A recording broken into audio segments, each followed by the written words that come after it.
so much for that very kind introduction. It's really an honor to be here, part of the CardAfrica program this year. It's great to be able to talk about participation, the Panacea to Cardano's governance. And like I said, it's an honor to be with you, builders, stakeholder operators, founders, educators, policy shapers, everyday people who have come together because you believe that technology should serve human flourishing. And my thesis today is straightforward.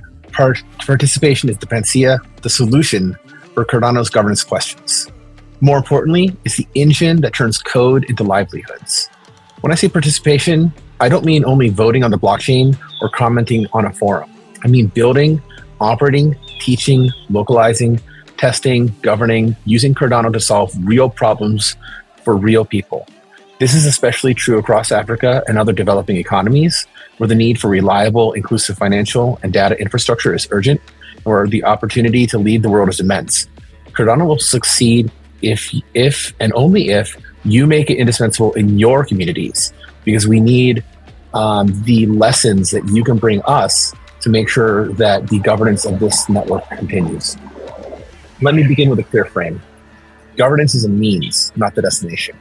As a community, we've made real progress. We have a constitution that outlines the roles and responsibilities.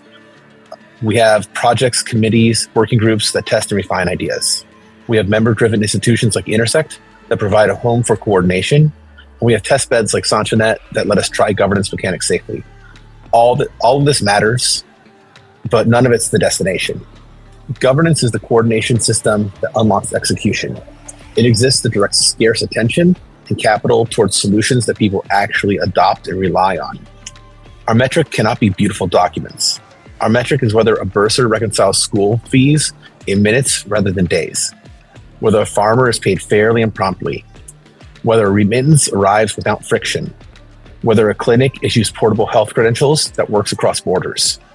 Participation beyond the forum into markets, classrooms, clinics, farms, and main streets is how governance becomes real. With that frame in place, I want to talk about how Africa's realities must shape Cardano's ethos. These realities are not obstacles to what we're building for Cardano. They are design directives that make our solutions stronger and more generalizable. When we engineer for intermittent connectivity, for low-end Android devices, for shared phones and agent networks, for complex regulatory environments, we are not building for the margins. We are building for the reality that most of the world lives in. Here's what that looks like in practice. First, every payment must simply work. Across Africa, you have vibrant economies that are full of small, frequent, face-to-face payments. A parent pays a school fee. A businessman pays for utilities. A commuter pays a motorbike taxi. A farmer pays for goods at the market. These payments often fail on cost, reliability, or connectivity. If Cardano wants to serve this environment, a person must be able to pay with confidence, at negligible margin, with a receipt they can show, even when the internet is shaky. That means low-fee solutions such as Hydra and rollups need to continue. Local settlement where appropriate, experiences that might include SMS for the first leg, wallets that could allow offline signing with later broadcast, means stable rails working with regulators to gain legitimacy when necessary, and cash in, cash out through trusted agents. Success isn't a press release. Success sounds like this. My payment went through every time. The fee was less than a penny. The receipt was on my phone and I can print it if I need to. And the shopkeeper trusted this process enough to welcome the next customer and to use a solution that was built on Cardano. Second, identity and credentials must be portable and verifiable. Students, nurses, tradespeople, regular workers carry the records in fragile ways. Papers get lost. Databases don't interoperate all the time. Employers might not be able to verify without weeks of delay. Cardano can help by anchoring verifiable credentials that users control. A graduate should be able to present a QR code that confirms a degree without exposing private data. A health clinic should issue an immunization record that travels with a child when the family moves. A worker should be able to show verified hours and skills to a new platform in another country. Land records should remain absolute, even if governments change. The wallets people use should be light but reliable. The verification should complete in seconds. The user should decide what to disclose. The system should be able to work offline with a simple sync. When that becomes true, mobility increases, fraud decreases, and opportunity opens. Third, community finance must be simple and compliant. Many participate in things like saving funds, cooperative treasuries, investment groups. These institutions already exist. The problem is that reconciliation can be slow, rules are unclear, disputes can be painful, and maybe there's big differences from place to place. On Cardano, we can encode group rules that people understand. We can automate ledgers that members can see, time lock payments to prevent misuse, and store evidence that helps resolve disagreements. We must also respect regulation around custody, around interest-bearing accounts, around consumer protection, or else we're going to get locked out of certain markets. So we have to allow for people to build in ways that will be recognized. If we get this right, the groups become clearer. The treasurer sleeps better. Members can see their balances clearly. Small businesses can build credit histories that lenders can trust, and entire economies will run better. Fourth, supply chains must be traceable in a way that helps farmers and producers.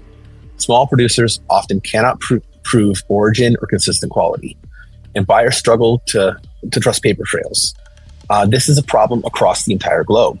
Look at a project like Palm Economy as an example of how blockchain can transform trust in a supply chain. If a farmer can log a harvest event with a simple scan, if a cooperative can record aggregation and transport in a common format, if an exporter can share information without leaking price-sensitive data, consumers can then be shown why their products are superior in the marketplace. The goal is to add traceability that answers practical questions in seconds.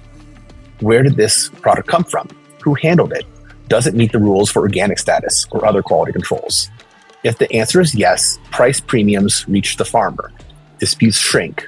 Audits should not feel like endless detective work.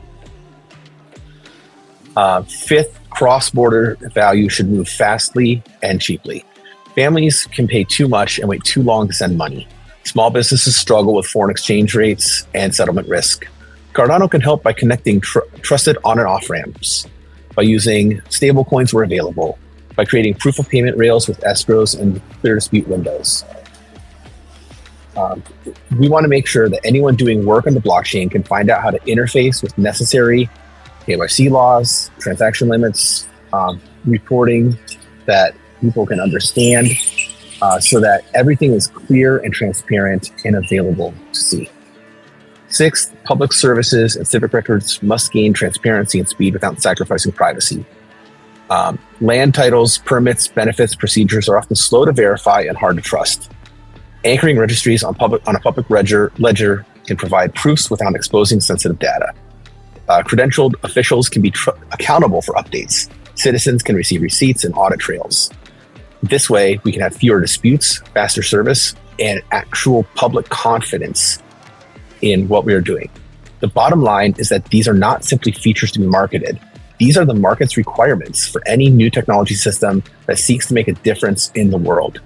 If we build for them, Cardano becomes indispensable. If we ignore them, building our ecosystem is just a hobby. Participation from people who live in all kinds of economic environments is what helps our governance bodies steer towards adoption rather than abstraction. And participation from all of us here in this room is what's going to help Cardano make those real world cases a reality. How do we translate this action at the human level? I see three layers of participation that reinforce another. The first layer is governance oversight.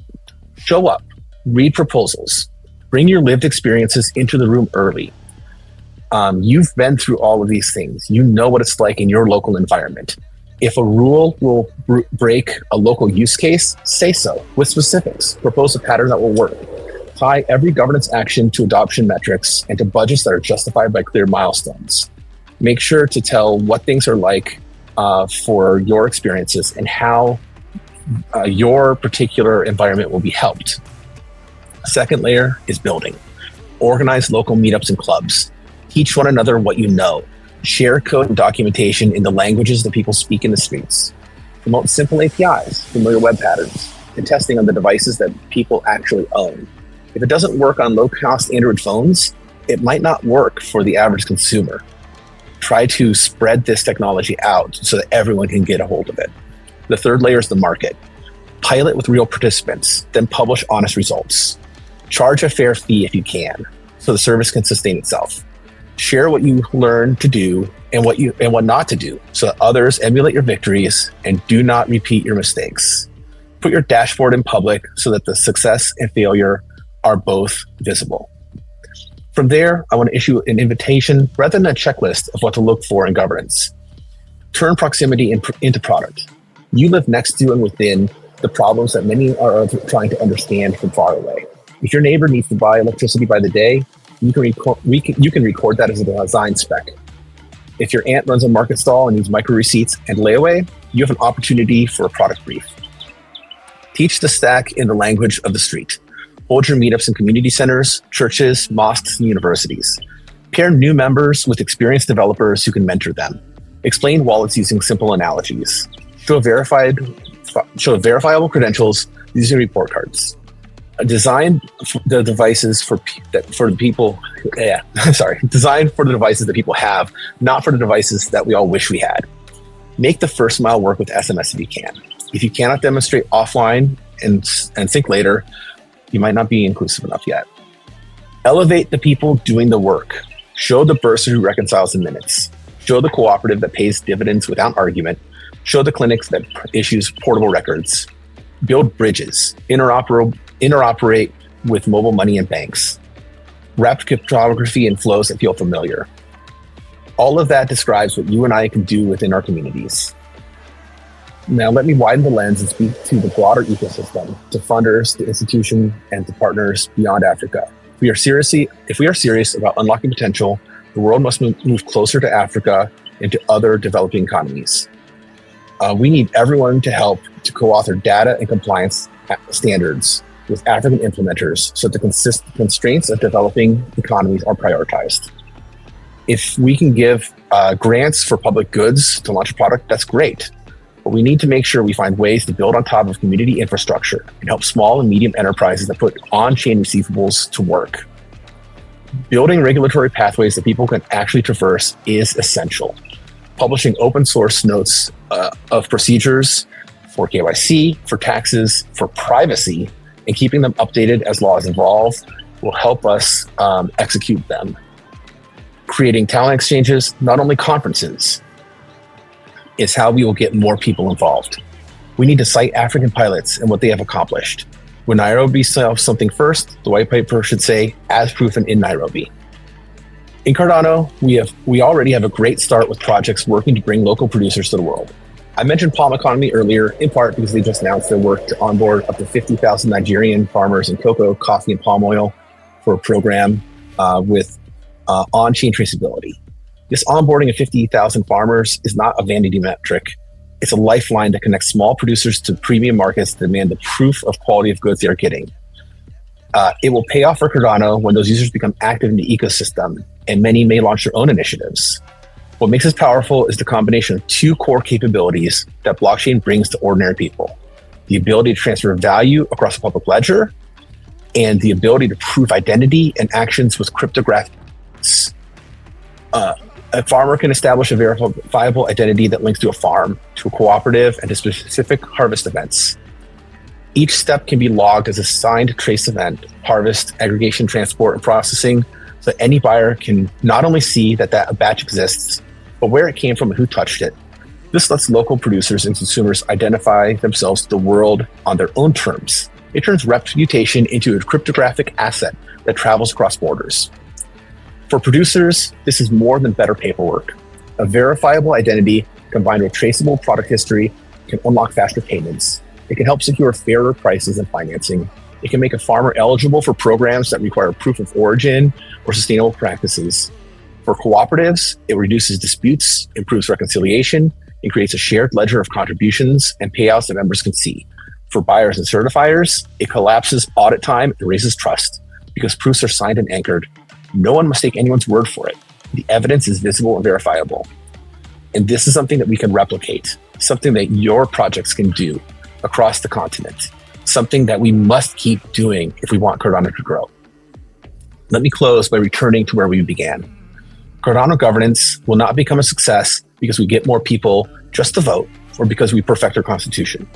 Cardano governance will become a success when we establish a virtuous cycle of helping people and communities improve their standings so that they can bring their blessings and talents back to the entire ecosystem.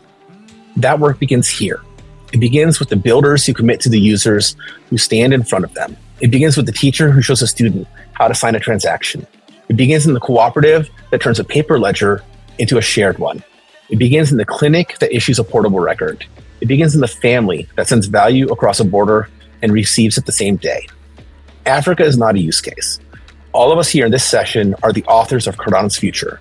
Let us write it together, line by line, contract by contract, classroom by classroom, market by market, and bring those experiences to our system so that we can improve our constitution and our rules as we go. Thank you very much for your time.